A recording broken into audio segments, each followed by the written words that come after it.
It's my, and I mean this, honor to introduce our first speaker, who is Lucie Bruijn.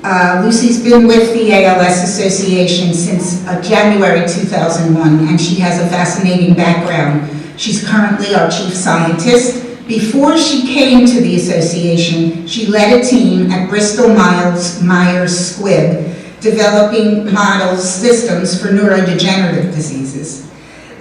Realizing the potential of stem cell therapy for neurodegenerative disease, her team worked with experts in academia to establish cell studies at Bristol-Myers Squibb.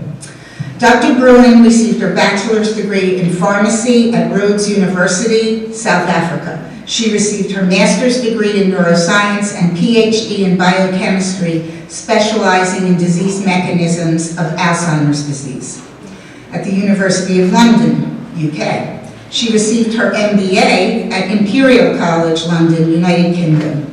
She joined Dr. Don Cleveland's laboratory in 1994 when she developed and characterized the mouse model of ALS. Using this model, her studies focused on disease mechanisms. In addition, in collaboration with Dr. Robert Bruijn of Mass General and now University of Massachusetts, she looked for neurofilament mutations in familial and sporadic ALS patients. At the ALS Association, Dr. Bruijn has shined. She leads a global ALS research effort, translational research to advance therapies for ALS. The acronym is TREAT ALS. The goal is to move treatment options from the bench, the labs, to the bedside, to the patient.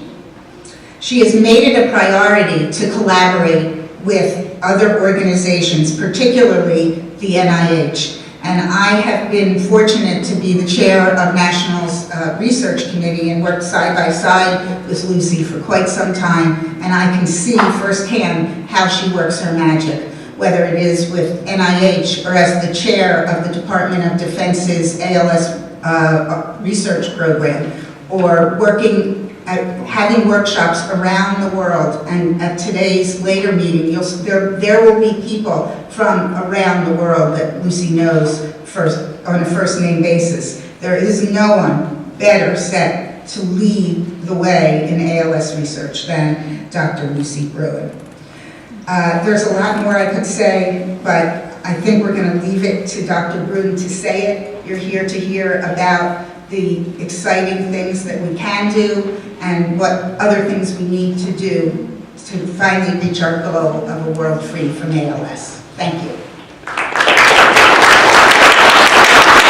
So thank you very much for the kind introduction, and certainly very generous introduction. It's really been a pleasure to be involved with the ALS Association in my capacity as the research leader for ALS. And it's been a real pleasure to work with the Greater Philadelphia chapter. I will start by saying a real thank you to the generous support from all of you to the research programs, and you'll hear more about those programs and certainly more from two individuals who are funded through your program, so thank you very much. Now I have to just see how I get to the first slide. So it is an incredible time, and it's so exceptionally exciting.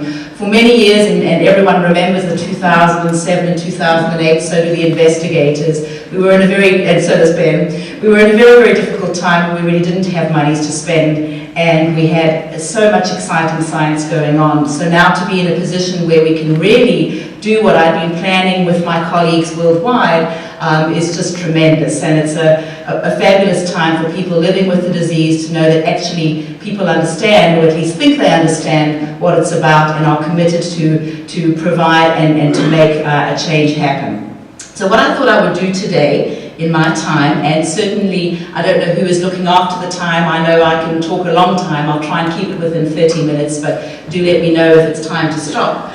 I thought I would give it, oh there you go, Jim's doing the dance. Do the dance when I've said enough.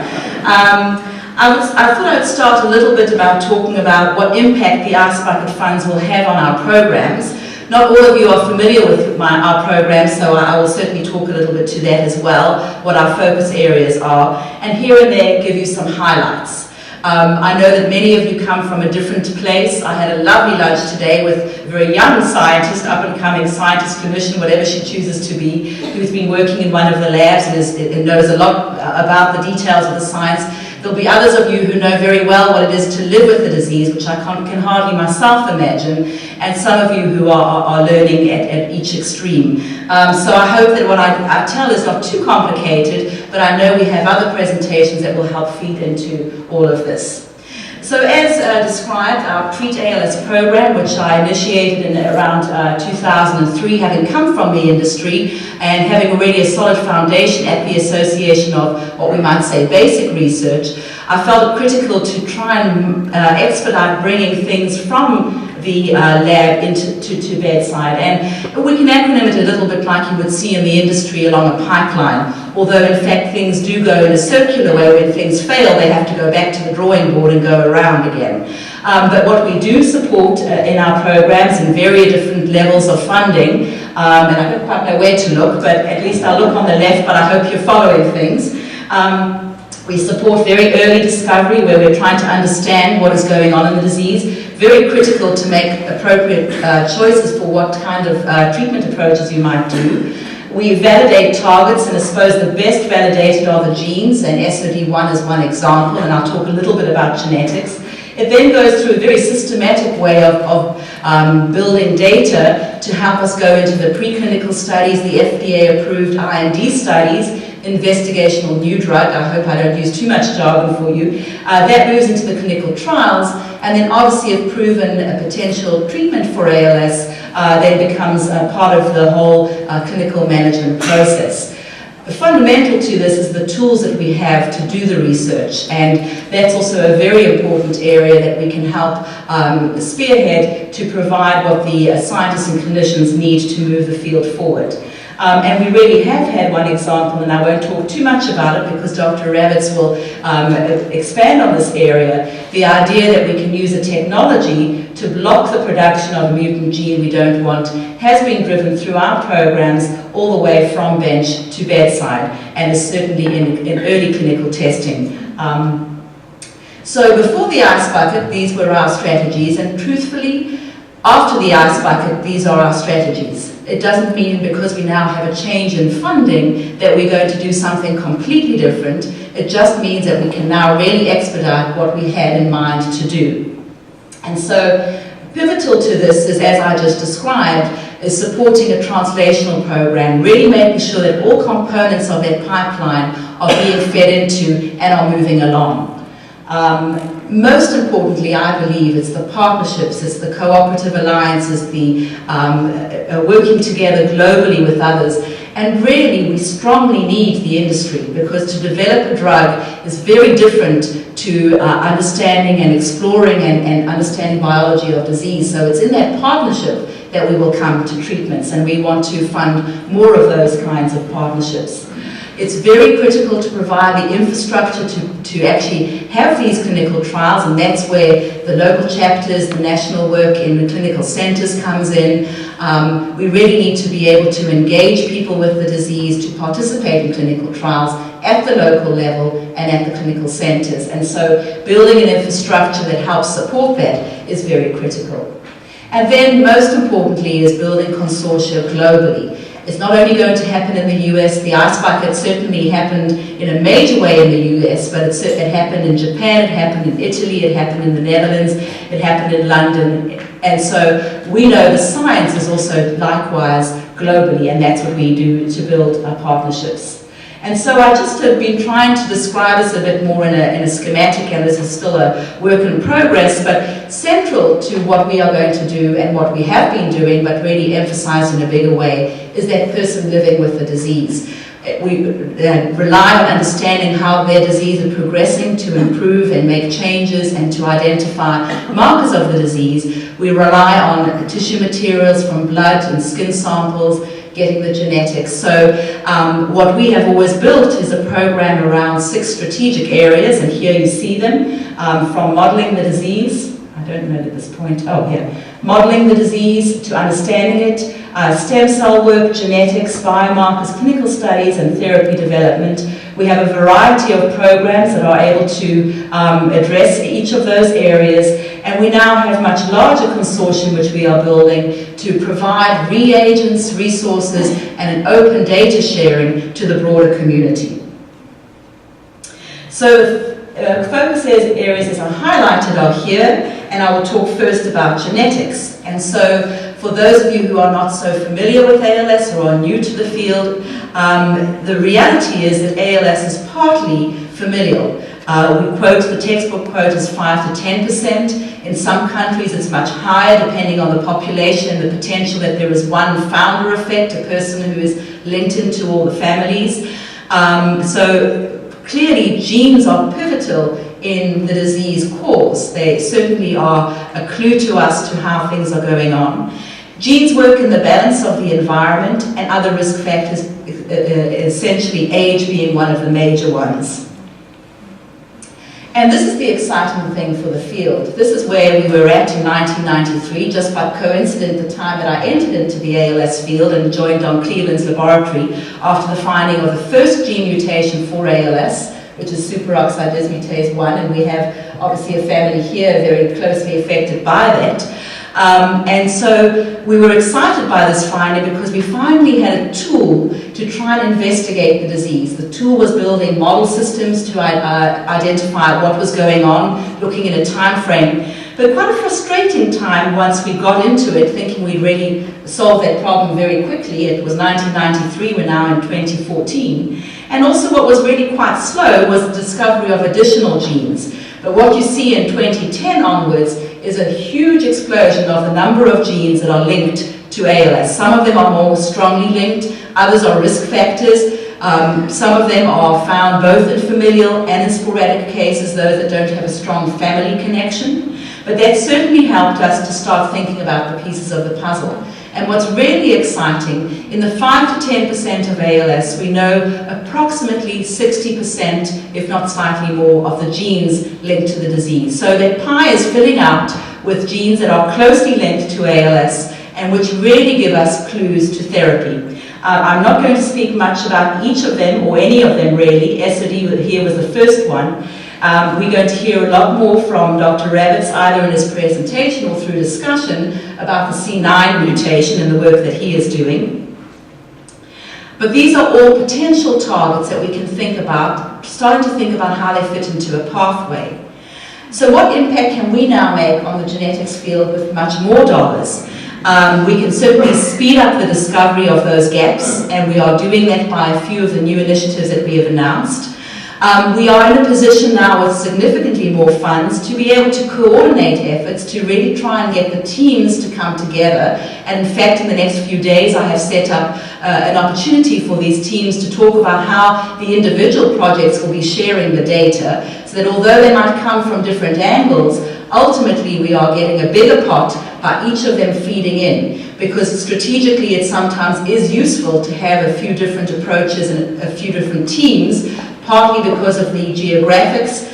Certainly for genetics it's important that it's global, because there are very distinct areas that have very different genetics. Interestingly, in the Netherlands there are no SOD1 families, and in Sardinia in Italy, for example, there's a very high number of C9 families.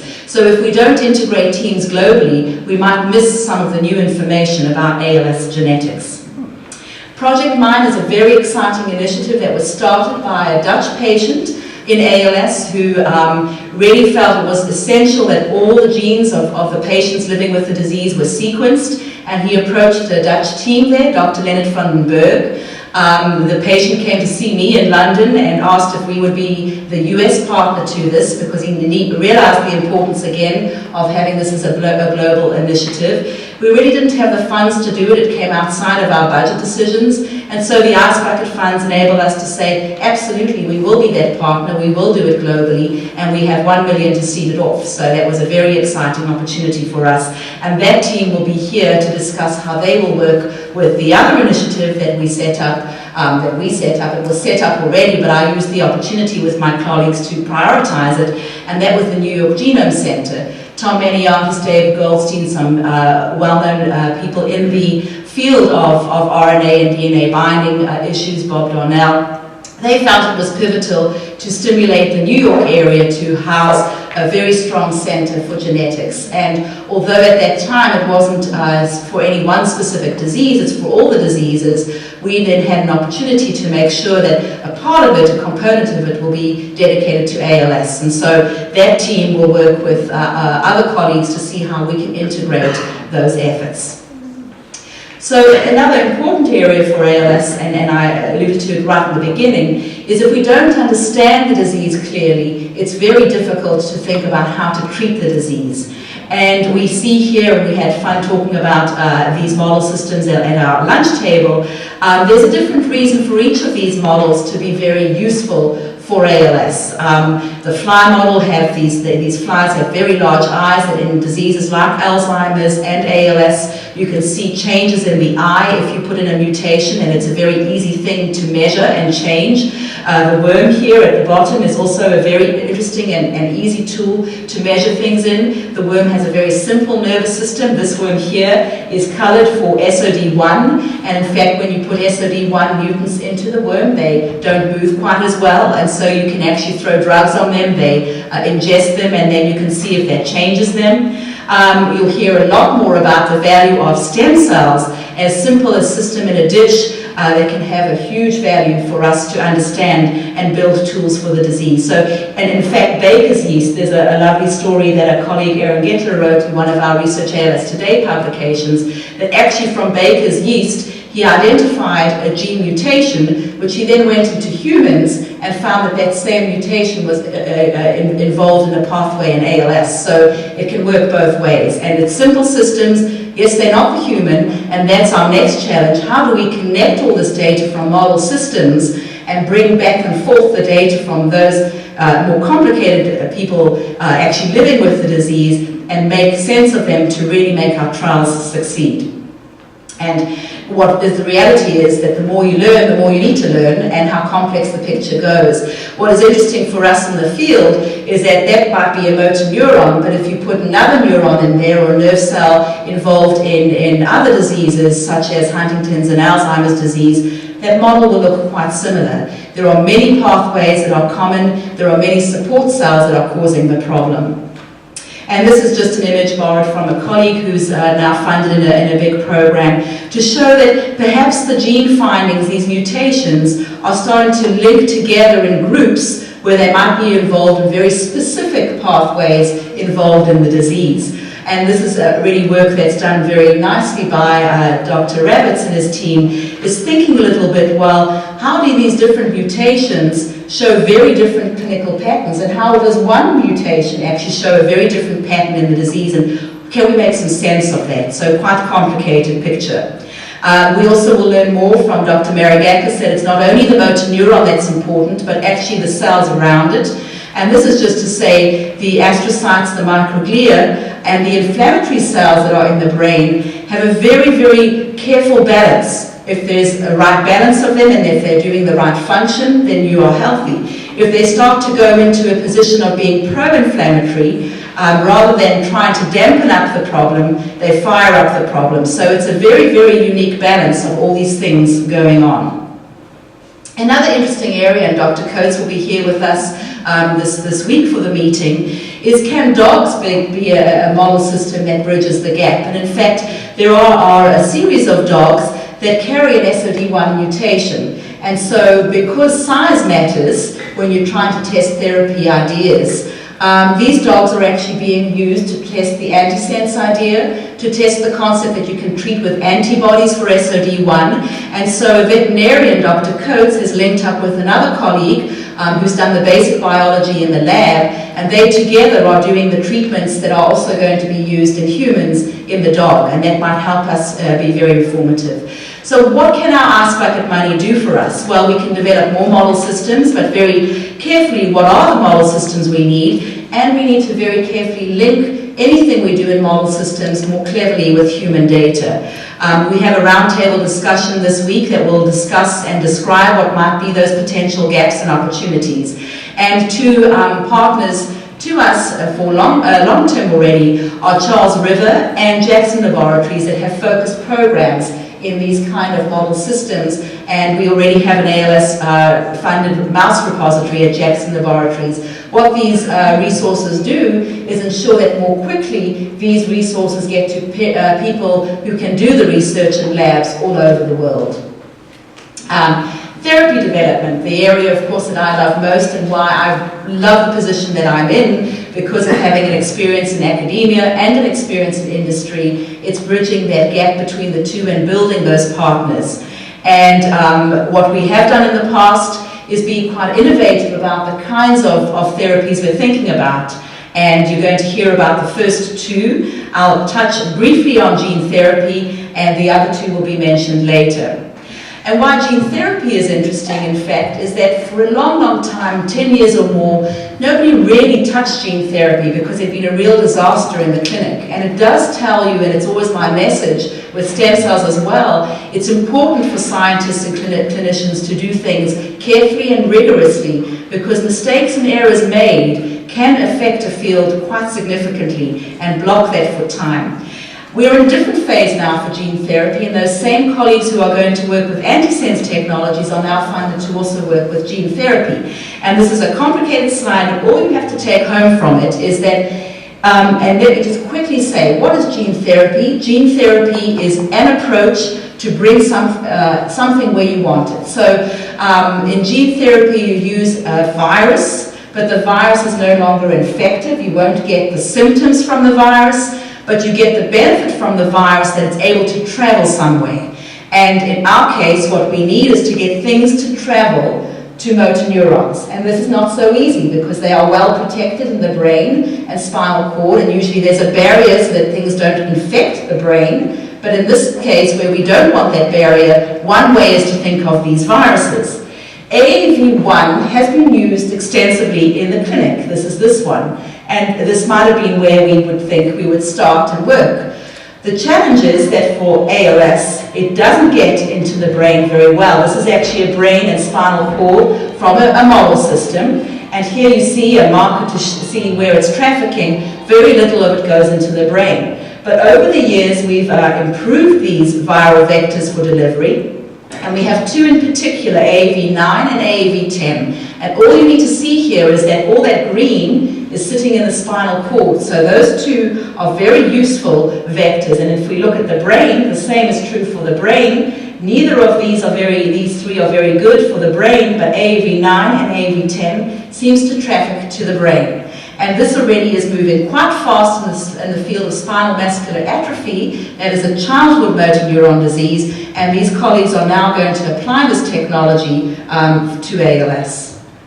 Just to show again, technology is phenomenal and it's what moves us forward. And this is work by Dr. Finkbeiner. Again, will be here in the next few days. And he has helped the field in automating a microscope system where you can look at cells in real time, and you can look at 3 hours and 137 hours at same cell.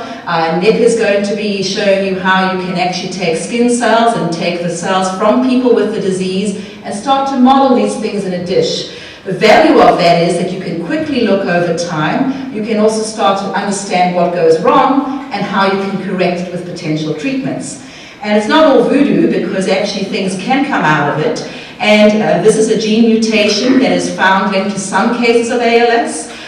When you use a system and you overfill the cell with these particular mutant proteins, they are very toxic to the cell. You can see that over time. And by removing that particular thing, which you can do through a process called autophagy, there are many other complicated mechanisms, you can see that that cell improves. And Dr. Finkbeiner has partnerships with the industry because there are already drugs that work on this pathway, and it seems that small molecules might be able to attack this pathway in the disease. So it just is just to illustrate that although we have novel technologies and exciting things, the whole reason for technology is to make findings that move these into therapies, not just to do clever things in a dish.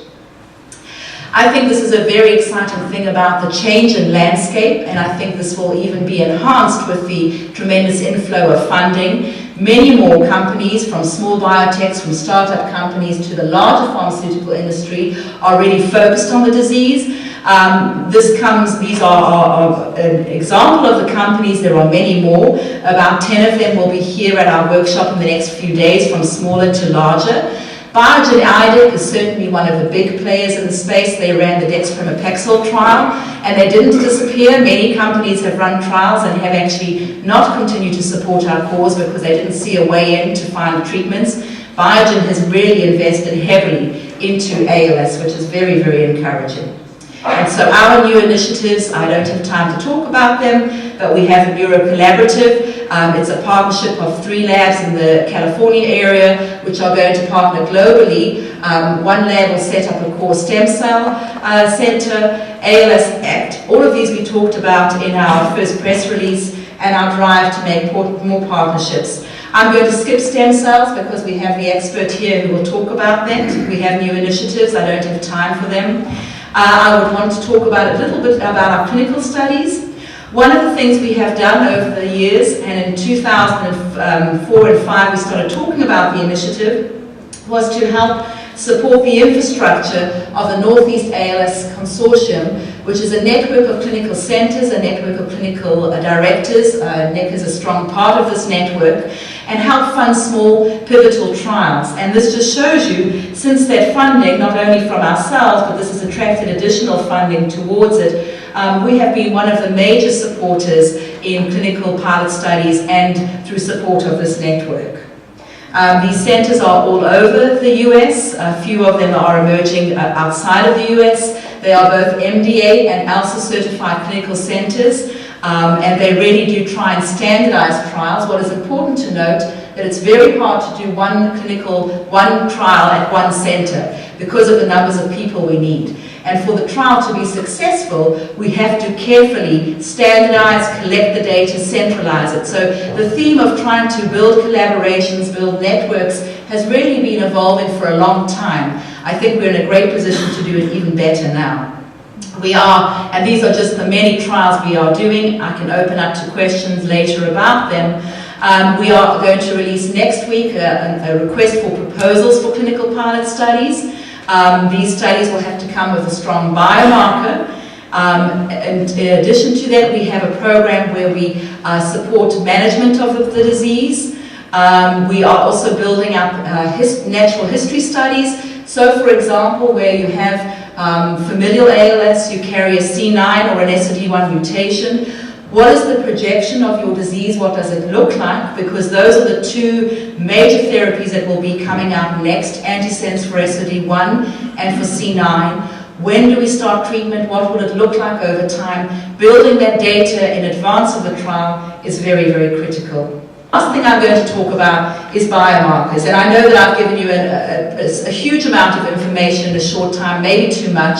But what it is to say is that there is so much going on. There's no lack of opportunity to use those dollars wisely. There's no lack of talent who will be performing that. And so I'm just really thrilled about the opportunity. What are biomarkers? Biomarkers are a way to measure something in the disease. And the easiest analogy is that of heart disease. If you have high blood pressure, your likelihood of getting a heart attack is quite high.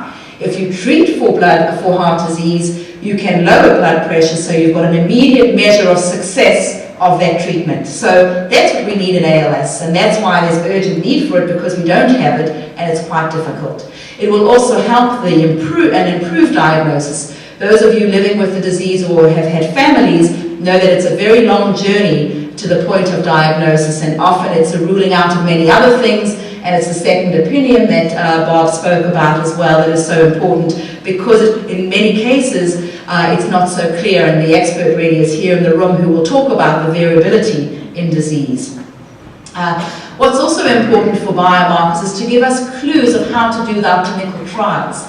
We put all ALS cases, more or less, although there are exclusion and inclusion criteria in trials, into a trial. And so it is possible, however, just like in the cancers where you may have a specific cancer that responds to one treatment, another cancer that has no response to it, it's possible that in ALS we have a variability of response. So maybe some have more of a strong inflammatory part of their disease, whereas others may have a different strong part of the disease. How do we identify it? We certainly know that we can separate ALS by mutations. The SOD families are most likely to benefit from a treatment focused on SOD1 mutations. The C9 family is the same. But those for which we don't know the genetics, we don't even know which environmental factors may influence it, how do we stratify? And this is what we are looking at with the field. And therefore, if we can do that better, how can we then improve our clinical trials, and how can we do clinical trials faster? Many of you will be frustrated that our trials take 2-3 years to report out, because it takes that long, 1 to enroll, 2 to do the study, and then to analyze the study and get the outcomes. If, like most industries want, you can say after 1 to 2 months, this drug X has had this effect and therefore will benefit, or this drug X has had no effect, let's stop the program. If we could do that, we would use our dollars much more efficiently. The other thing that is actually really important, and it's probably a detail that's very complex, but it's an example of the dexpramipexole trial, most people know as Empower. So it failed, and so what we were very sure about we thought we were sure about was that the drug probably acts at the level of mitochondria. These are cells that are required for the energy of the cell, components required for energy of the cells, and this drug may be working there. But in reality, in the clinical trial, we had no idea if that drug engaged in patients with the mitochondria or changed their pathway. So the trial has failed, but we're still wondering if the pathway is sensible. And if you can't learn that from a trial, we can't move forward. So we are, and we as the companies themselves, everyone is aware that what you really need is a strong biomarker profile in a trial to be sure that, one, you've hit the target you thought you were going to hit, and two, that you know if you do that, you are going to get a change in the disease progression. So to address that, we are working, and we have embarked through the Ice Bucket Challenge on many initiatives that are going to engage people with the disease in clinical trials or outside clinical trials to make sure we collect specimens to be able to do these biomarker studies, but have with it very careful clinical information, do imaging, do skin samples, do blood DNA, so really combining in an exquisite way all the information we can possibly glean from a person, and then in big numbers and big data, start to see how we can put them into the ice buckets. No, not quite, but everyone's using the bucket analogy. There are definitely groups that will fall out into different areas. So I think that's going to be incredibly important, and I'm going to skip the slide, it's a little long to explain.